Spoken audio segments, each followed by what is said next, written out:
All right, hello wine drinking people. Time for more of what I've had to drink yesterday, and our good friend Anthony Bell was back again. I think the fourth time we've done this blending seminar, which the first year was a big hit. The last two, a really small turnout, which I'm surprised, even though Bell is not a household name. The opportunity to have a master winemaker like Anthony, who's been making wine for 30 years in Napa Valley, go through how he blends his wine, tasting 150 different wines to put together his claret, his Napa Cab, and the other wines that he makes a real valuable experience for those trying to learn about wine. And we got a lot of serious wine lovers here, so I was glad to see that this event was a sellout this year, like the first time that we did it. And a great group of people here. We had 4 different groups, and I have to say they did a great job putting their blends together. And we started out in the back room with the current releases, or some of them from Bell here. And Anthony makes 18 different wines at Bell now, and all of them very good in their own right. You may not like the style of this one or that one. Like if you like rosé from the Côte de Provence, this Syrah rosé, nothing like that. It's made from the Syrah from the Canterbury Vineyard, and it's a really deep, dark color. I wouldn't call it pink. I call it more red. It's got kind of a red maraschino cherry kind of fruit to it with notes of hibiscus flowers, red licorice spice on the nose, really juicy red berry fruit on the tongue with those pretty floral highlights and kind of a dry finish, but lots of juicy fruit here, really juicy rosé, but like I said, very different from Côte de Provence. And a lot of people liked it last night, as well as the Chardonnay, which, hey, if you like big, buttery Chardonnays, you're not going to like this. This wine is bright and fresh, lemon, citrus, green apples, some pretty floral notes. Just a touch of spice. He uses a tiny amount of new oak here. He likes that mouth salivating style of Chardonnay, more like a Village Chablis here, and just a hint of oak spice. But again, really fresh, really bright. A nice little Chardonnay if you like that style. All right, the claret was up next. This has been the biggest hit from Bell here in the store. Could be the price range, it's just under $30, but it's a blend of 80% Cabernet. You could call it Cabernet Sauvignon. The law is 75%. So 15% Merlot, 3% Syrah, Petite Syrah in the blend for the first time this year, and a little Cabernet Franc. And they makes about 3,500 cases of this. Total, they make about 10,000 cases at Bell, so a relatively small winery here. He started out in 1991 with just one wine, the Clone 6, and now up to 18 different wines. The claret, like I said, the biggest hit here. This wine is with us and with our Wine Watch crowd. It's got some nice black earth, kind of damp notes to that, black spice, cedar, cigar box, really complex bouquet here, dark currant, black plum fruit, a little bitter cocoa, a nice amount of that rich dark fruit showing on the palate with nice structure here. This wine needs a day to open up, and that's the 2010 vintage, man. This vintage is a really good vintage from Napa, but it's going to need a little time. And he's got a little bit of Clone 6 in here, so you get a little bit of that Rutherford dust showing up at the end. An excellent bottle of claret or Cabernet blend. The Cabernet Sauvignon from Napa is very similar, only 1% difference in the Cabernet, and it's got Petit Verdot in the blend, so, just a little different blend. It also has a little Syrah in it for the first time this year. There's only 500 cases produced of this wine. A little richer and a little bit, takes a little more time to come around than the claret does. A little bigger wine, but very similar in style here. And I recommend 2 hours in the decanter for this wine, but just a shade more concentrated and complex than the claret wine. The Clone 6 is up next, and then in 1985, when Anthony was working at BV, he convinced Andy Beckstoffer to plant this heirloom clone of Cabernet, which was brought over from Chateau Aubryon. They found it in a vineyard in Mendocino. It was planted in like the 1870s or something, over 100 years ago, and it's one of the only pre-phylloxera Cabernet clones still available in Napa Valley. And of the 18,000 acres of Cabernet Sauvignon planted in Napa, just over 300 are Clone 6. The reason for that? It's a very low-yielding varietal, as low as 1.5 tons per acre. Some of these other clones, like 337 and 4, you can get 8 tons per acre. So, hey, if you're planting a Cabernet vineyard, you're going to plant Clone 6? You get paid by the ton. And not if you talk to your accountant, you're not.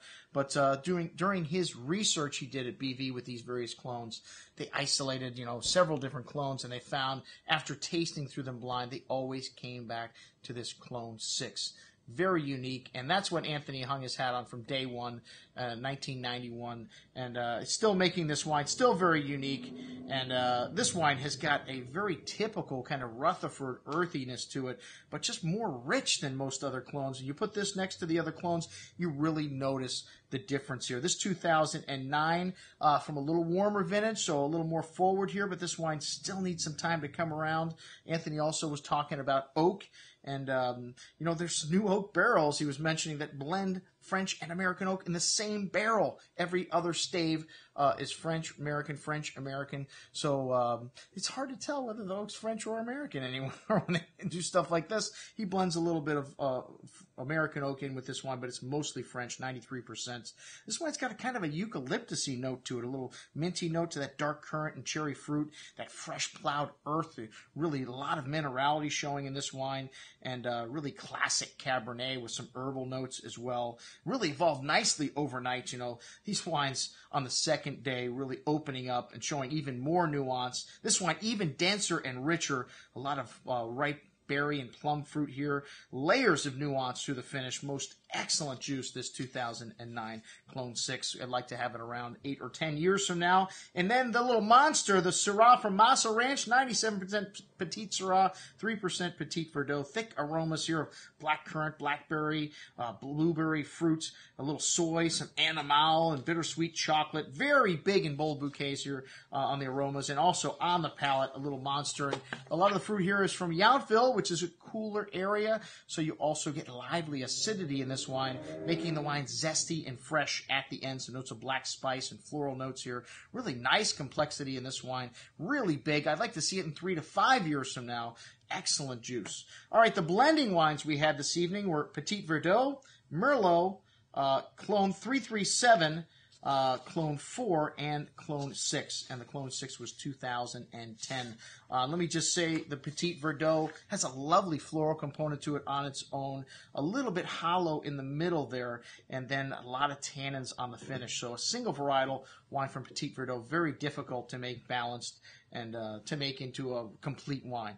Merlot, there's a lot of Merlots out there that, you can use Merlot as a standalone varietal and turn it into a very good wine, but Merlot doesn't have the tannic structure of Cabernet Sauvignon. It has this lovely cherry and plum fruit and bright acidity on the finish, so it makes a nice component to a blend if you're looking to freshen it up or to give it some juicy fruit in the middle here. All right, the Clone 337, this was brought in a suitcase to the U.S. and successfully planted in California. It's got small berries, moderate yields, produces really dense and complex wines. This 2010 had a lovely dark currant and plum fruit on the nose with some fresh loamy and cigar tobacco notes. Really nice complexity in this wine. No rough edges at all. Really nice richness as well. Some dusty tannins on the finish and nice freshness, a hallmark of the 2010 vintage. The Clone 4, also known as the Mendoza clone, originally from Argentina, is a moderate producer, which is 4 to 5 tons per acre, with strong flavor intensity, and you really notice that in the thick black cherry and currant berry fruit, some fine herbs, notes of sweet tobacco, and the richness on the palate here. This wine had good concentration and some nice tannins, a nice backbone of tannins on the finish, some floral and herbal notes at the end, also excellent. And then the Clone 6, when you have these 3 clones next to each other, the nose on the Clone 6, just amazing how much richer this wine is. Like I said, that typical Cabernet bouquet, fine herbs, and that typical Rutherford dust, that fresh plowed earth, dark spices, espresso, cigar box, that slight eucalyptusy note, just a more complex, more dense, more rich, and on its own, a great single a clone varietal wine, but in a blend, it really adds a little bit to anything you put it into, we found. And our Group 1 was very good this year. They actually won last year. A couple people were at the tasting. And this blend that they made was quite a bit heavy on the Clone 6, 50% Clone 6. And I was giving people hints. You may want to put a lot of Clone 6 in there. But they left out the Merlot. They left out the Clone 337. So it's kind of like, making a sauce and leaving out a few spices. But the wine was still very good. Anyways, Group 2, they did use all of the different 5 varietals, and I think it added a lot of complexity to it. They used a lot of Merlot in this blend, so, it didn't have the structure of the other wines. Group 3, which won the tasting, also used 50% Clone 6, but they used all 5 of the varietals, and a lot of Petit Verdot, which added some nice backbone to the wine. The Merlot filled out the middle. This wine was the best balanced and the most complex of the 4 wines. The last one, maybe too much Clone 6, 65%, and they also left out 337 and the Merlot. So, like I said, you leave out a couple spices in a dish, and you really notice it. But a lot of fun was had by all. Thank you very much, Anthony Bell, for coming down and hosting the blending seminar once again with us. I'm your host, Andrew Lampasoni, signing off for the Wine Watch, saying, remember, always drink the good stuff first.